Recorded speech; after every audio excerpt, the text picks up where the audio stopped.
Assalamualaikum warahmatullahi wabarakatuh. Waalaikumsalam warahmatullahi wabarakatuh. Perkenalkan, kami dari kelompok 2B akan mempresentasikan hasil kerja kelompok kami mengenai audit sistem informasi layanan jemput pajak online atau bisa disebut jempol menggunakan COVID 4.1 pada studi kasus Samsat Kota Tasikmalaya. Sebelum lanjut, alangkah baiknya kita perkenalan dulu. Perkenalkan, nama saya Muhammad Naufal dengan NPM 237007048. Di sini saya sebagai moderator dan ini rekan saya.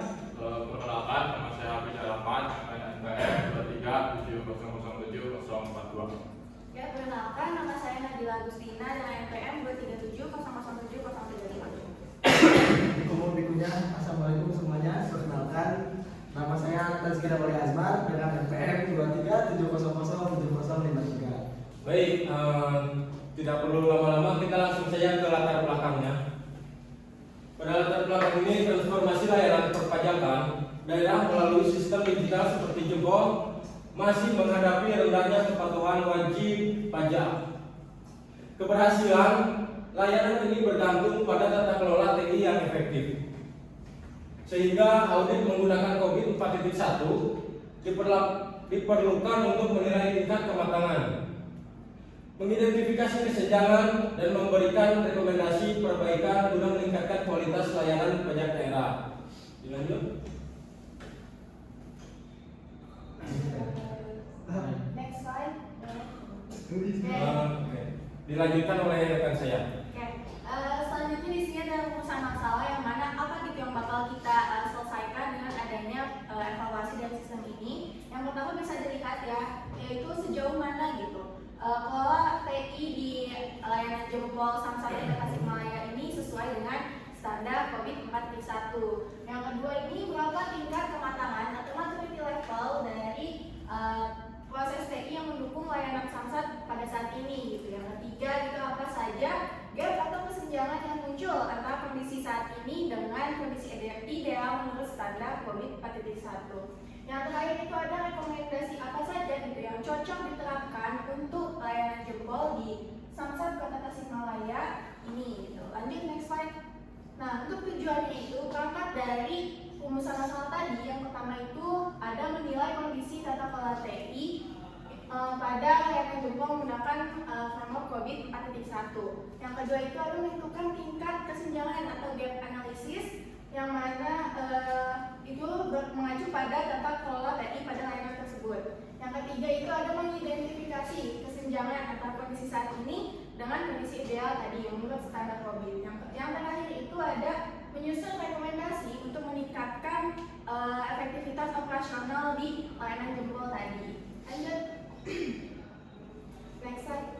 Nah, untuk tinjauan bersama sendiri di sini kita mengambil ada 3 gitu. Untuk garis besarnya yang pertama itu ada audit sistem informasi. Jadi audit sistem informasi itu apa? Jadi itu adalah proses evaluasi untuk memastikan layanan TI memiliki pengendalian yang memadai, gitu, terus memiliki melindungi aset informasi, terus mendukung operasional dan keandalan operasional secara efektif atau optimal gitu.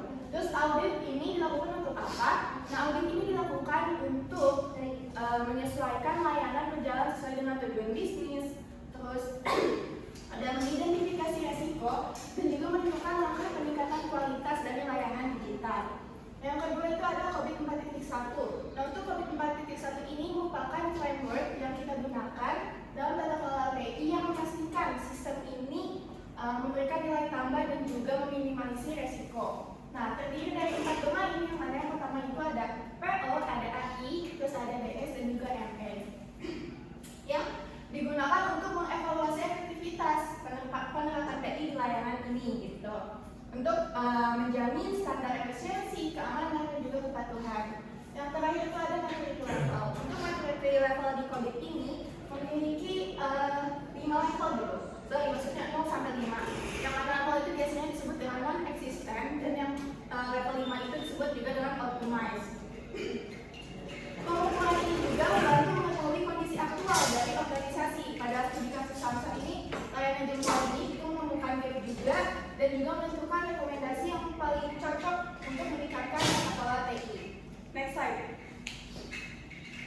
Oke, untuk metodologi. Nah, di sini kita metodenya apa sih itu yang dipakai untuk mengevaluasi layanan jempol. Nah, pada penelitian ini kita menggunakan studi literatur yang mana kita itu mencari dasar teori dari COVID 4.1, terus audit sistem informasi dan juga maturity level. Nah, untuk pengumpulan datanya sendiri, kita itu melakukan observasi, wawancara dan juga kuesioner langsung dengan stakeholder yang terkait gitu. Nah, untuk isi dari kuesioner atau pertanyaan wawancara itu mengacu pada domain COVID 4.1 dan juga menggunakan skala Likert. Oke, selanjutnya dilakukan analisis maturity level juga untuk mengetahui kondisi tata kelola TI saat ini. Kemudian nanti kita menentukan gap analisis dan untuk outputnya nanti itu kita mengetahui apa-apa saja atau rekomendasi apa saja yang dibutuhkan. Oke, next slide. Selanjutnya akan disampaikan oleh teman saya. Habis. Selanjutnya itu hasil pembahasan. Yang pertama ada identifikasi proses teknologi informasi. Pada tahap ini kami mengidentifikasi proses teknologi informasi pada layanan jemput pajak online, kemudian disesuaikan kembali berdasarkan framework COVID 4.1. Kemudian identifikasi proses ini disesuaikan dengan domain yaitu PO, AI, DS, dan ME. Kemudian ditentukan mana yang sudah sesuai standar dan yang masih memerlukan peningkatan menuju level yang diharapkan yaitu level 3 define proses. Selanjutnya ada analisis kontrol objektif. Dari hasil proses identifikasi proses teknologi informasi yang sudah dilakukan ditemukan 26 subdomain atau kontrol objektif sebagai indikator penilaian tata kelola teknologi informasi yang mencakup aspek perencanaan, SDM, manajemen perubahan, pelayanan dan evaluasi. Kemudian dijadikan acuan dalam pembuatan kuesioner dan penilaian maturity level pada layanan jemput pajak online atau jempol. Selanjutnya ada analisis maturity level dan gap analisis. Dari hasil kuesioner yang disebar didapat rata-rata maturity level dari setiap domain yaitu di angka 2,73. Kemudian untuk yang paling besar yaitu ada di domain PO1, DS5, DS11, kemudian yang kedua. Dan yang masih kurang ada di subdomain AI6 dan DS8. Kemudian pada subdomain yang masih dirasa kurang dilakukan fokus perbaikan agar seluruh proses mencapai level 3 sesuai target. Next, mungkin selanjutnya akan disampaikan oleh rekan saya. Oke, untuk hasil pengukurannya sendiri, kami lampirkan hasil pengukuran menggunakan spider chart. Untuk lain yang berwarna biru itu kematangan pada secara real gitu situasi yang ada di sistem jempol ini, dan untuk yang lain berwarna oranye itu ekspektasi kematangan yang ada pada framework COVID 1 ini.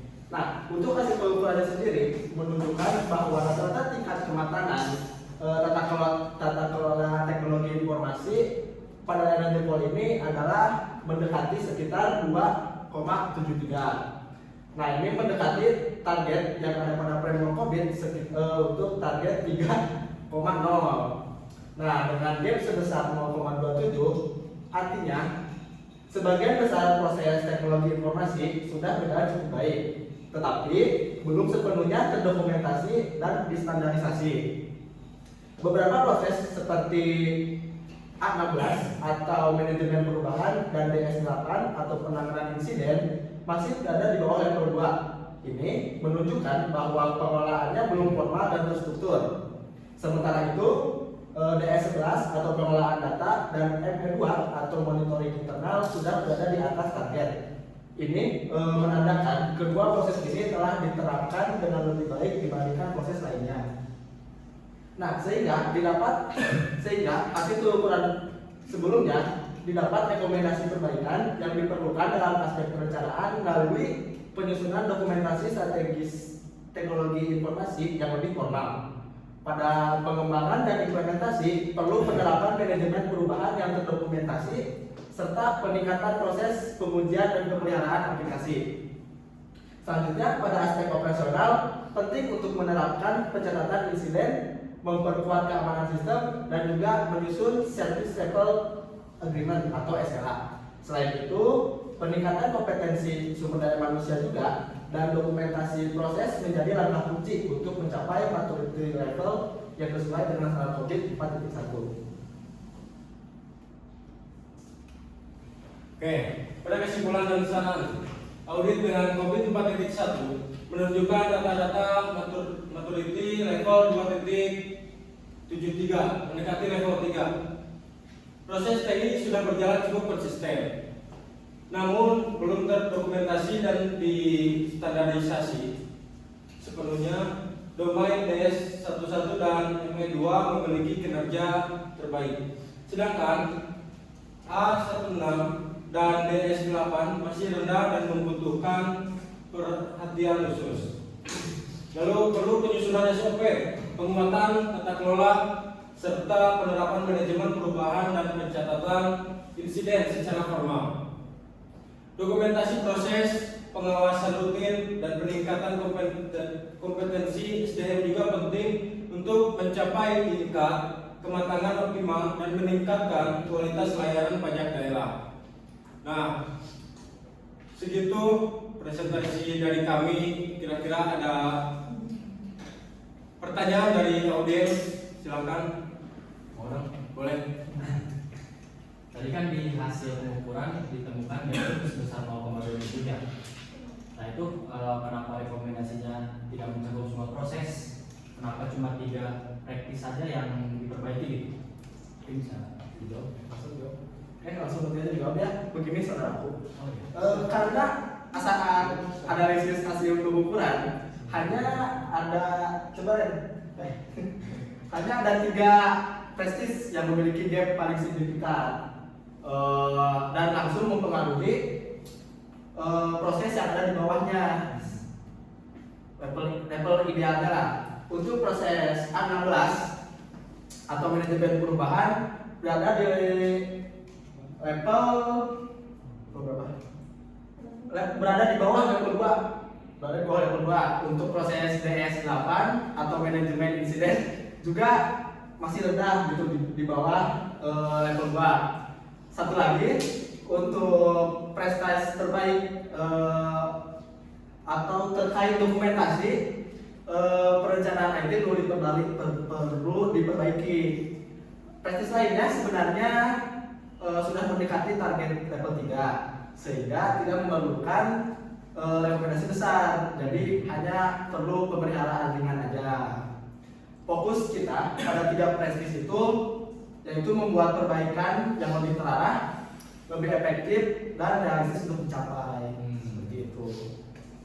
Ya, apakah terjawab? Terjawab sudah cukup. Oke, apakah ada lagi pertanyaan dari audiens? Saya Masih boleh satu lagi. Boleh. Jadi kenapa A16 dan DS8 hasilnya rendah? Bukankah itu termasuk proses standar di organisasi pemerintah? Oke, boleh langsung dijawab. Oke, sebelumnya izin menjawab ya. Betul sekali gitu buat hal yang tadi itu merupakan standar di pemerintah. Namun gitu kenyataannya di lapangan itu tidak seperti itu gitu. Kemarin itu kita sempat survei juga. Nah, untuk manajemen perubahan itu yang tadi A16 itu belum memiliki SOP yang jelas gitu. Jadi masih ngalor ngidul gitu istilahnya ya. Nah, buat manajemen ini juga insiden itu juga dia itu masih terfokus ke reaktif gitu. Jadi masih ditanggapi secara reaktif gitu. Jadi enggak langsung dicatat seperti itu. Jadi bisa diwajarkan saja gitu apabila dua hal tersebut itu berada di level yang lemah gitu, di level bawah, karena memang si layanan jempol ini masih terfokus pada operasional gitu, belum terdokumentasi gitu prosesnya seperti itu. Akan terjawab Bu? Sangat terjawab. Oke, terima kasih. Apa ada lagi atau sudah cukup? Cukup. Oke. Oke, sekiranya cukup, tidak ada pertanyaan lagi, kami akhiri presentasi untuk matkul MLTI. Kami ucapkan terima kasih kepada audiens yang telah hadir pada kesempatan hari ini. Kami ucapkan Assalamualaikum warahmatullahi wabarakatuh.